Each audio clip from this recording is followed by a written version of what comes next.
Assalamualaikum warahmatullahi wabarakatuh. Selamat pagi, salam sejahtera untuk kita semua. Perkenalkan, kami dari CGP Angkatan 9. Nama saya Heni Kristiani dan rekan saya Arif Hamdi.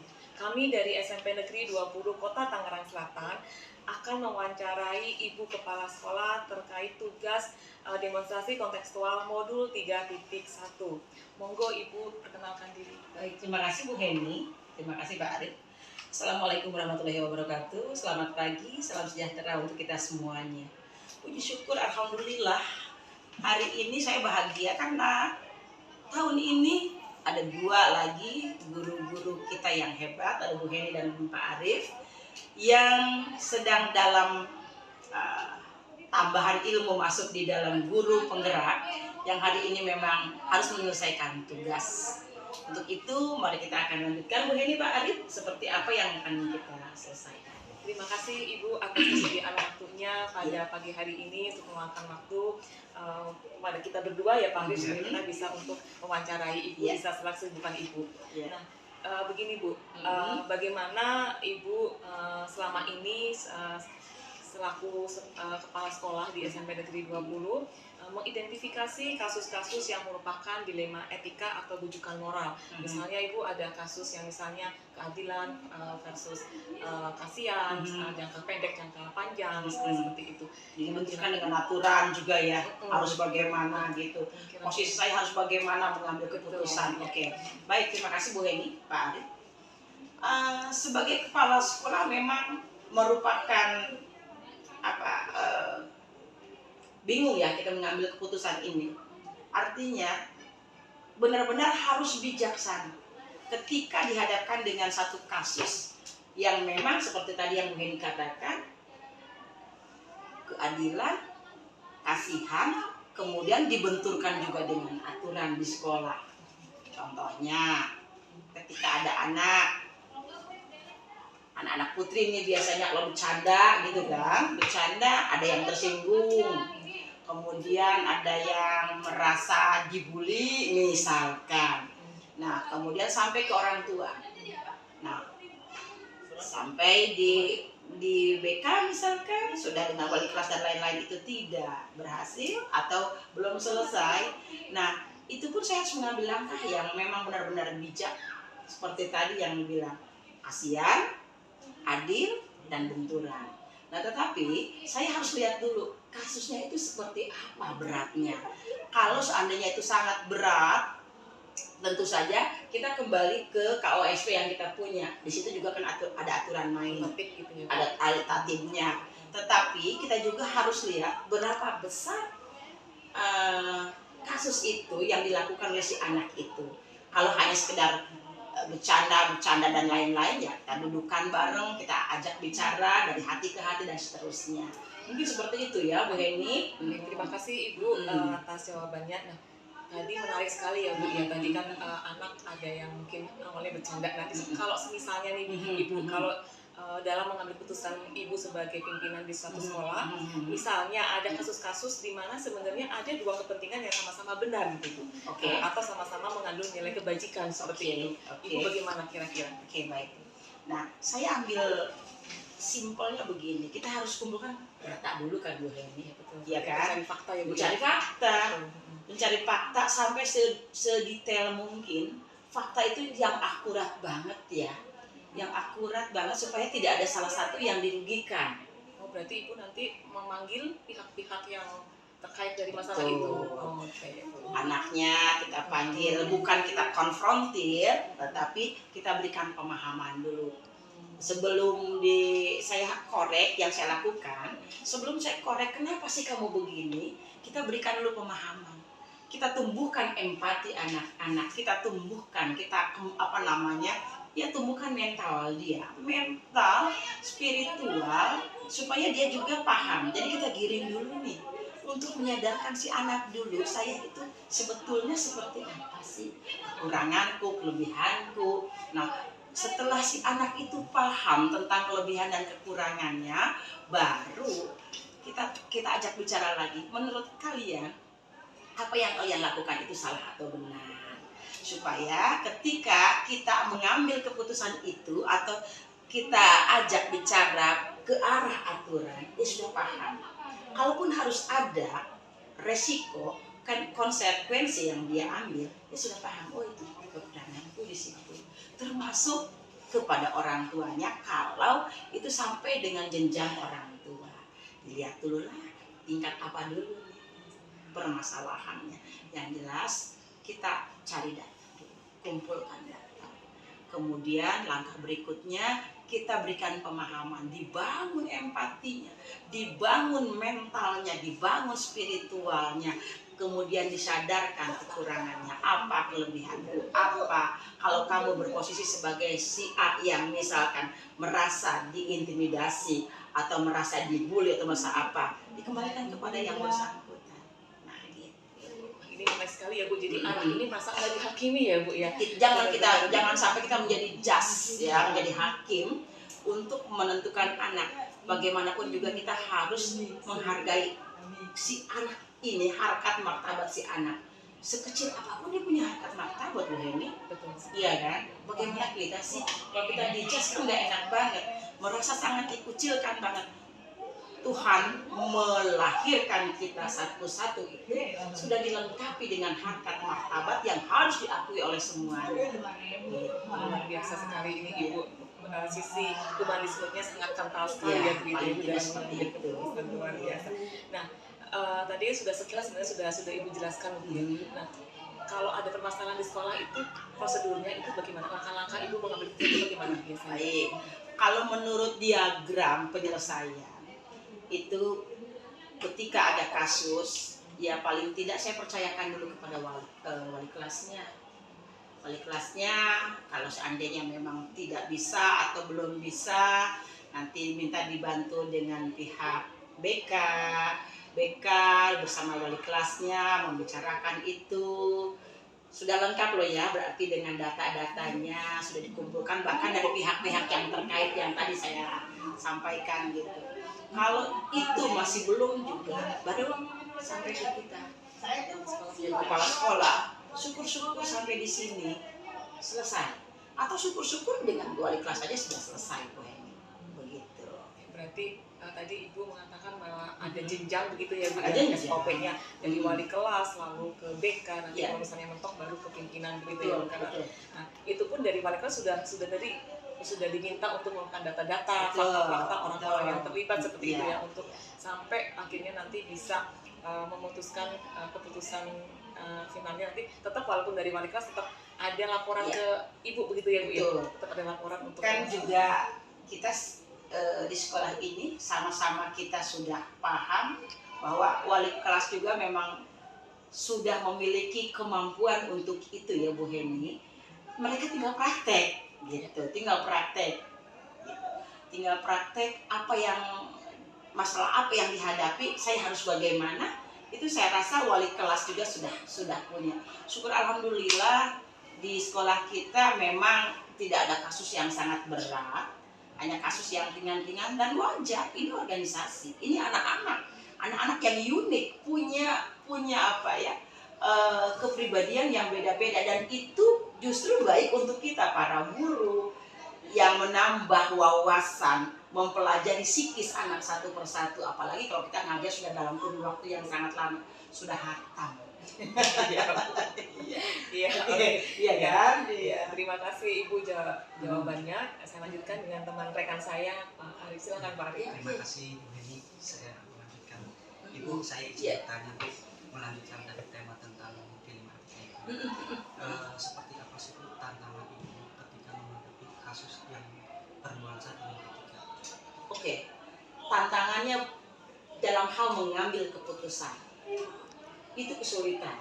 Saya harus berdiri di mana, harus bagaimana supaya ini kalau saya ngomong gitu saya begini nih, supaya semuanya itu menjadi baik, karena saya ingin ketika saya menjadi seorang pemimpin itu berkeadilan itu sangat dirasakan. Jadi makanya tantangan yang paling berat itu saya harus mengambil keputusan seadil mungkin Pak Arif. Adil untuk kasus yang memang seseorang yang dijadikan sebagai objek, dan adil juga untuk yang menjadikan objek. Gitu. Nah itu tadi kembali ke yang tadi yang kita bicarakan dengan Bu Heni tadi. Gitu. Sebelum, kalau seandainya bisa, keputusan itu atau resiko itu bukan dari saya sebagai pemimpin, tetapi dari yang bersangkutan. Karena dia sudah sadar, oh aku salah, baiklah Bu, berarti aku harus begini ya Bu. Jadi saya harus menuntun anak-anak, menuntun siswa kita sampai paham dia salah dan resiko apa yang harus dia tentukan itu keluar dari dirinya sendiri. Berarti kan dia sudah paham nih. Paham dia melakukan kesalahan, paham dia resiko apa yang harus dia terima, begitu. Jadi saya di sini tugasnya mengarahkan anak-anak yang salah, katakan saja yang salah, harus bagaimana, resikonya apa yang diambil, dan anak-anaknya ini juga sebagai anak-anak misalkan yang tertindas, katakanlah saya yang tertindas, dia sudah paham, oh iya saya harus menerima ini dan saya harus juga memaafkan anak ini. Tantangannya itu, saya harus mampu mengambil keputusan yang bisa menggiring, atau bukan keputusan ya, mampu mengarahkan anak sampai si anak itu bisa memberikan keputusannya sendiri, menemukan keputusannya sendiri. Saya bagaimana? Itu Pak Adil. Melanjutkan Bu, adakah faktor atau seseorang atau kekuatan ibu dalam menangani kasus dilematika? Apakah ada faktor hal-hal untuk bisa membuat ibu itu bisa mengambil keputusan dalam kasus dilematika? Oke. Kemampuan saya, faktornya yang jelas kita harus paham dulu latar belakang si anak ini harus bagaimana, ya kan? Pahamnya dari mana? Yaitu dari data. Kita pelajari pelan-pelan. Kemudian kita sendiri juga harus diperkaya dengan apa ya? Dengan hasanah, emosional, dengan empati, dengan yang lain-lain, supaya ketika dilahirkan keputusan yang disebutkan oleh anak-anak menerima, tidak menyinggung perasaan, tetapi dia menerima dengan apa adanya.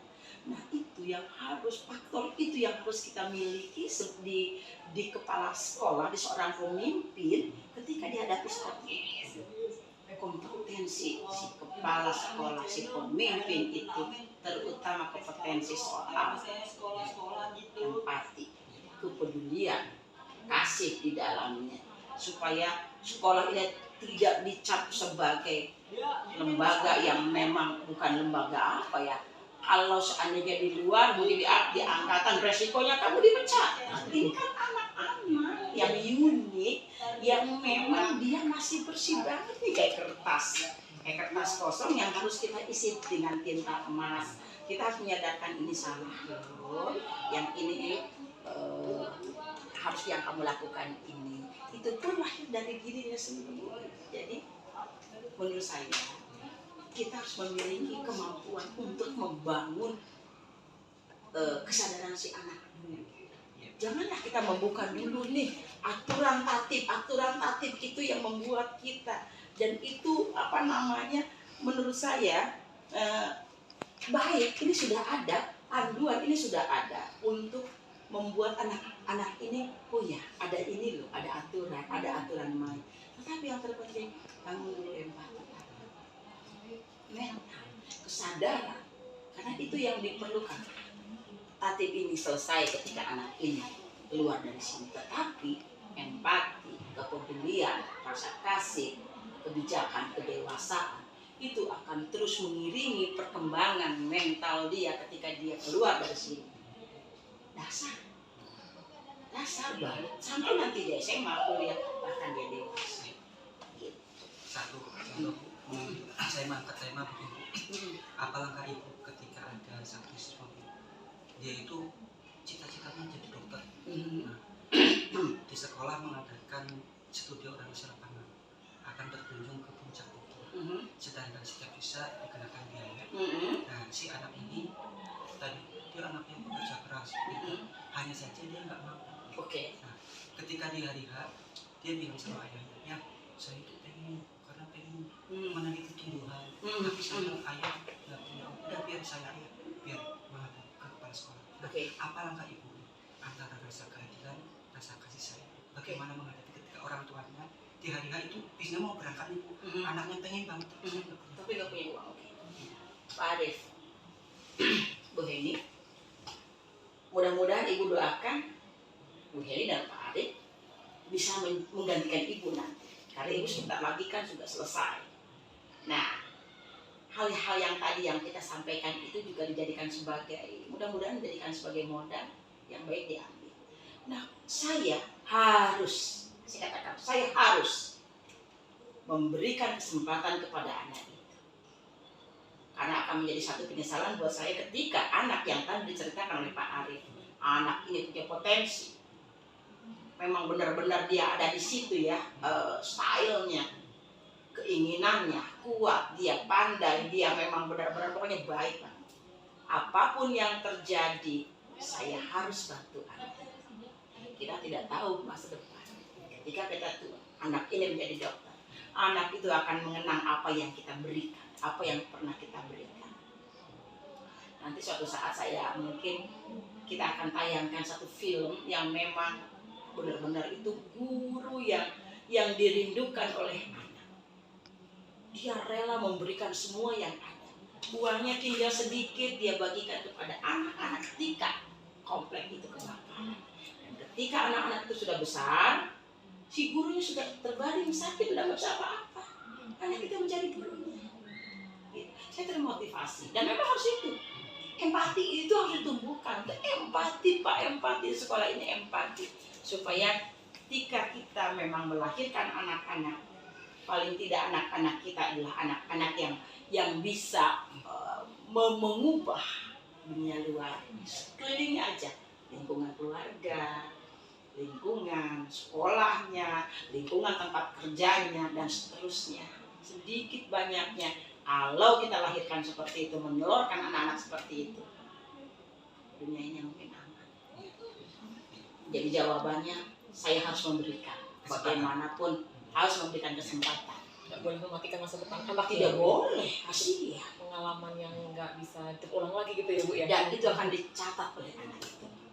Harus. Nanti besok atau lusa harus dilakukan ketika kita sudah menjadi kepala sekolah, apalagi menjadi guru, apalagi ini kan pembelajaran. Pembelajaran ada praktik baik Pak. Di dalam guru penggerak itu ada praktik baik, bukan sama seperti yang sekarang kita lakukan, itu sedang melakukan praktik baik nih. Gitu Bang. Ini pertanyaan terakhir Bu. Dari semua yang tadi disampaikan, apa yang disampaikan, pertanyaan dari Bu ini saya, kira-kira apa sih yang bisa dipetik dari pembelajaran ini terkait pengambilan keputusan dalam bangsa dilema etika? Yang terkait kalau seandainya tadi kita bisa simak, ujung-ujungnya yang jelas itu kita harus melahirkan anak-anak. Tadi seperti apa rangkumannya sudah bisa. Keterkaitannya banyak Pak, iya kan? Dari moral, dari pengetahuan. Kalau anak sudah bisa kita ambil, sudah bisa kita rangkul, sudah kita bisa ajak bicara, dia sadar tadi keterkaitannya banyak Pak. Anak sekolah tidak harus dipaksa, dia sudah dewasa sendiri. Dia tahu mana yang salah, mana yang benar. Dia tahu saya kalau berhadapan dengan guru bagaimana, dengan orang tua bagaimana, dengan anak-anak yang memang menurut dia itu tidak kurang pas, dia sudah bisa membangun yang lain. Itu keterkaitannya banyak. Dan akhirnya lari kepada ini SOP yang kita buat di sekolah ini hanyalah sekedar buku panduan. Ini hanya sekedar buku panduan. Rambu-rambu, hanya rambu-rambu. Kalau perlu disimpan saja. Praktek baiknya itu, karena keterkaitannya banyak. Keterkaitan ketika dia di rumah berhadapan dengan orang tua, begitu banyak sekali. luar biasa sekali ya ini ya Pak Arief, yang kita mendengar jawaban dari Ibu Kepala Sekolah, Ibu Frida, pengalaman beliau yang luar biasa, dan saya benar-benar saya menyimpan kata-kata kuncinya adalah tadi ya, ke arah humanisnya ini luar biasa. Jadi anak itu tadi nggak usah dihakimi gitu ya Pak Arief. Iya. Anak itu benar-benar Memanusiakan manusia konsisten. betul, itu dia manusia, benar-benar itu yang ditanamkan sehingga anak tahu konsekuensinya tanpa kita harus tadi menghakimi gitu ya Bu ya. Itu luar biasa sekali. Waktu Ibu juga mengambil sebuah keputusan tadi juga ada SOP-nya tadi ya, dari mengumpulkan fakta-fakta tadi ya Pak Arief, lalu itu tadi habis itu yang terlibat siapa aja begitu. Jadi sebelum memutuskan itu pasti sudah secara komprehensif itu melibatkan kolaborasi dengan dari tadi mungkin guru, mungkin wali kelas, atau mungkin guru BK, kesiswaan, dan akhirnya ke kepala sekolah. Itu benar-benar kolaborasi yang luar biasa di sekolah kita ini ya Pak Arief ya. Keren sekali Ibu sudah memberikan pondasi di sekolah ini bagaimana menjadi seorang pemimpin yang bisa mengambil keputusan yang bijak begitu. Itu luar biasa sekali. Mudah-mudahan sharing kita, diskusi kita pada pagi hari ini bisa kita nanti pelajari, kita terapkan ya Pak Arief. Nah, enggak hanya kita nanti juga sebagai pemimpin di kelas juga Pak Arief, juga kita sebagai orang tua di sekolah gitu ya Bu ya. Sebagai orang tua juga kita juga harus mengambil keputusan seperti itu, dan pengalaman dari Ibu Frida yang tadi bisa kita ambil hikmahnya, petik inspirasinya tadi, sehingga kita bisa menjadi pemimpin pembelajaran di kelas ataupun menjadi orang tua yang bijak dalam menghadapi permasalahan yang ada di sekitarnya begitu. Luar biasa sekali Ibu Frida, terima kasih atas waktunya. Sama-sama Bu Hendy. Karena kan begini, saya sangat bersyukur ada perubahan di dalam kurikulum. Artinya memanusiakan manusia. Anak-anak itu benar-benar kita akui harkat martabat jauh berbeda dengan yang lalu kan gitu. Anak-anak sekarang diberikan peluang untuk mengeksplor dirinya, diberikan kemerdekaan untuk belajar. Kalau dulu kan orang tua kita kalau di dalam rapot ada yang merah kita dimarahin ya kan. Nah sekarang kan tidak ya, justru yang merah itu kita harus tahu bahwa dia nggak suka. Nah yang kita gali itu yang nilainya besar, itu yang harus kita bangun bersama orang tuanya bukan. Nah, jadi saya sangat setuju sekali, hanya saja sayang saya waktunya tinggal 2 tahun lagi saya selesai, tapi di 2 tahun yang sekarang ini tersisa saya mendukung program pemerintah, apalagi dengan adanya guru penggerak ini saya sangat setuju. Jadi itu membuat guru-guru itu benar-benar punya inovasi, benar-benar dia kreatif, menggerakkan yang lain, tidak diam gitu. Ditambah dengan aplikasi-aplikasi yang ada, guru sekarang lebih mudah kok. Mau belajar di dalam PMM sudah ada dibuka, di situ sudah ada wadah mengambil video pembelajaran, tinggal buka, atau kita juga diberikan kesempatan untuk membuat video pembelajaran sendiri, kreativitas. Jadi begitu Bu Heni, Pak Arief, alhamdulillah syukur yang sangat besar sekali tahun ini dari sekolah ini menelurkan 2 guru penggerak calon kepala sekolah. Amin. Amin. Terima kasih Ibu supportnya gitu ya Pak Arief. Terima kasih atas waktunya. Kita akhiri di sesi diskusi wawancara dengan Ibu Kepala Sekolah Ibu Frida Tesalonik MPD, Kepala UPTD SMP Negeri 20 Kota Tangerang Selatan. Saya akhiri. Assalamualaikum warahmatullahi wabarakatuh. Sampai jumpa lagi. Sampai nanti. SMP 20 hebat.